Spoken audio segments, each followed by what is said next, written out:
ഓം ശാന്തി. 22/8/2024. ഇന്നത്തെ മുരളിയുടെ main points. മധുരമായ കുട്ടികളെ, നിങ്ങൾ മുഴുവൻ കൽപ്പത്തിലും ഓൾറൗണ്ട് പാർട്ട് അഭിനയിച്ചു. ഇപ്പോൾ പാർട്ട് പൂർത്തിയാവുകയാണ്. വീട്ടിലേക്ക് പോകണം. ഒരു കളിയിൽ എല്ലാ തലത്തിലും കളിക്കുന്നവരെയാണ് ഓൾറൗണ്ടർ എന്ന് പറയുന്നത്. അതുപോലെ ഈ മുഴുവൻ കൽപ്പത്തിലും എല്ലാ യുഗത്തിലും ഏറ്റവും മികച്ച പ്രകടനം നടത്തുന്നവരെയാണ് ഓൾറൗണ്ട് പാർട്ട്ധാരികൾ എന്ന് പറയുന്നത്. അത് പൊതുവെ ബാബയുടെ കുട്ടികളാണ്. അതിലും പ്രത്യേകമായി തുടക്കത്തിലെ വരുന്ന ആത്മാക്കളാണ്. ബാബ ഓർമ്മിപ്പിക്കുകയാണ്, മുഴുവൻ കൽപ്പത്തിലും നമ്മൾ ആത്മാക്കൾ ഓൾറൗണ്ട് പാർട്ട് അഭിനയിച്ചു. തുടക്കത്തിൽ ദേവീ ദേവത ആത്മാക്കളായിരുന്നു.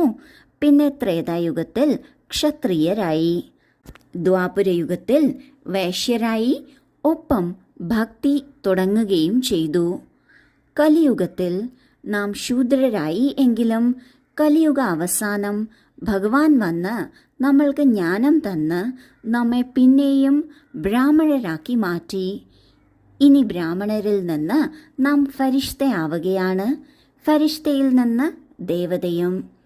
ഇപ്രകാരം എല്ലാ പാർട്ടും അഭിനയിക്കുന്നത് നമ്മൾ ആത്മാക്കളാണ്. എന്നാൽ ബാബ ഇന്ന് ഓർമ്മിപ്പിക്കുകയാണ്, നമ്മുടെ പാർട്ട് പൂർത്തിയായിരിക്കുകയാണ്, തിരിച്ചു വീട്ടിലേക്ക് പോകണം. ചോദ്യം: നിങ്ങൾ കുട്ടികൾ നിങ്ങളുടെ ഭാഗ്യത്തിൻ്റെ മഹിമ ഏത് വാക്കുകളിലാണ് പ്രകടമാക്കുന്നത്? ഉത്തരം: നമ്മളാണ് ബ്രാഹ്മണ കുടുമി. നമ്മൾക്ക് നിരാകാരനായ ഭഗവാൻ ഇരുന്ന് പഠിപ്പിക്കുന്നു.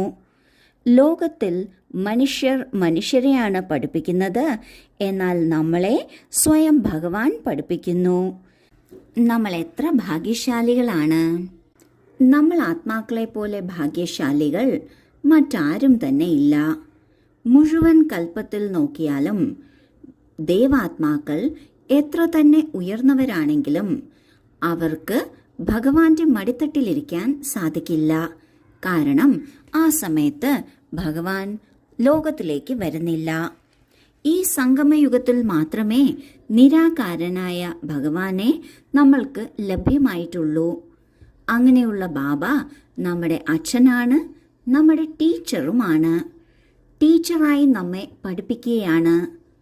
ഒരു സാധാരണ കോളേജിലെ നന്നായി പഠിപ്പിക്കുന്ന പ്രൊഫസറിന് പോലും എത്ര മഹത്വമാണ് ലോകർ കൊടുക്കുന്നത്.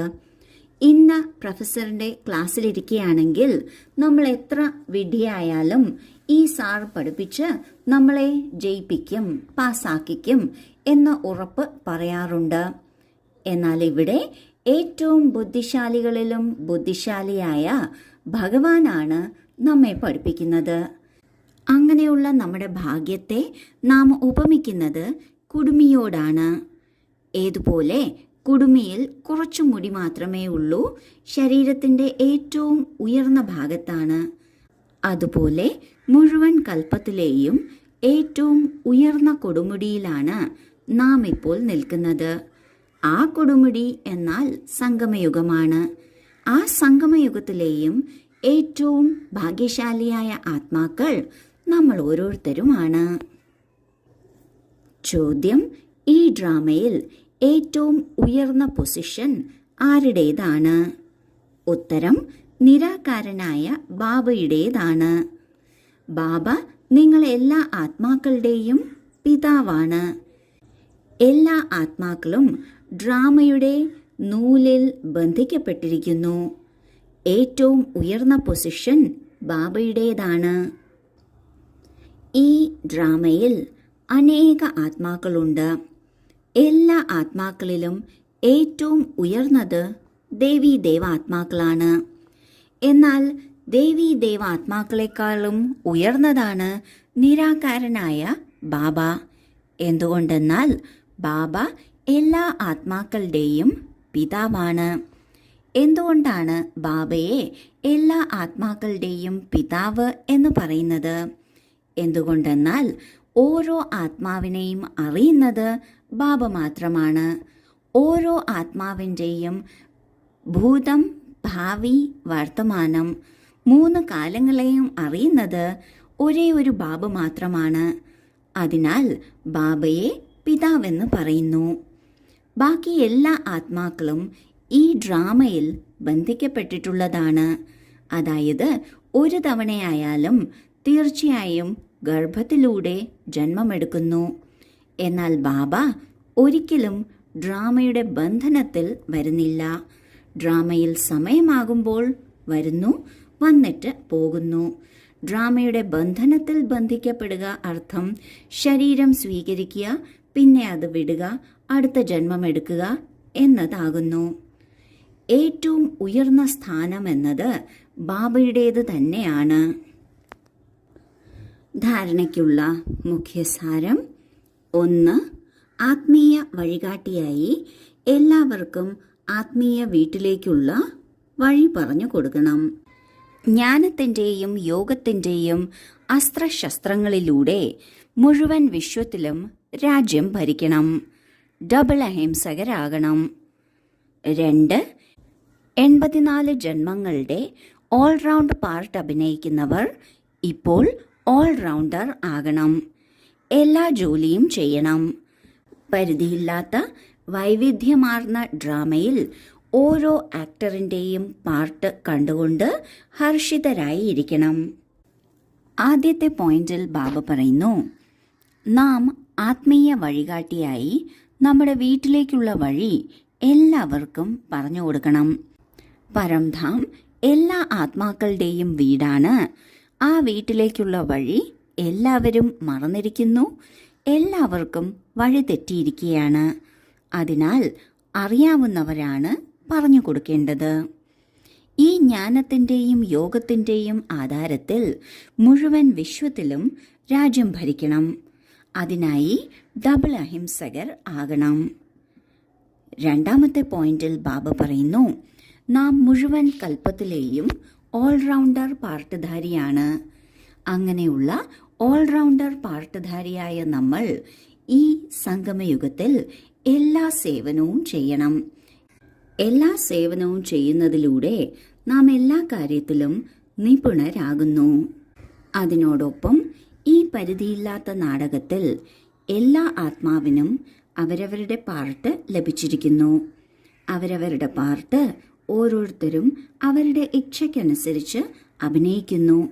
അതിനാൽ അവ ഓരോ പാർട്ടും കണ്ട് നാം ഹർഷിതരായിരിക്കണം. ഇതിനായി സാക്ഷിയായിരിക്കണം. വരദാനം: അവിനാശി ഉത്സാഹത്തിലും ഉന്മേഷത്തിലൂടെയും കൊടുങ്കാറ്റിനെ സമ്മാനമാക്കുന്ന ശ്രേഷ്ഠ ബ്രാഹ്മണാത്മാവായി ഭവിക്കട്ടെ. ഉന്മേഷം, ഉത്സാഹം ഇവ തന്നെയാണ് ബ്രാഹ്മണരുടെ പറക്കുന്ന കലയുടെ ചിറകുകൾ. ഈ ചിറകുകളിലൂടെ സദാ പറന്നുകൊണ്ടിരിക്കൂ.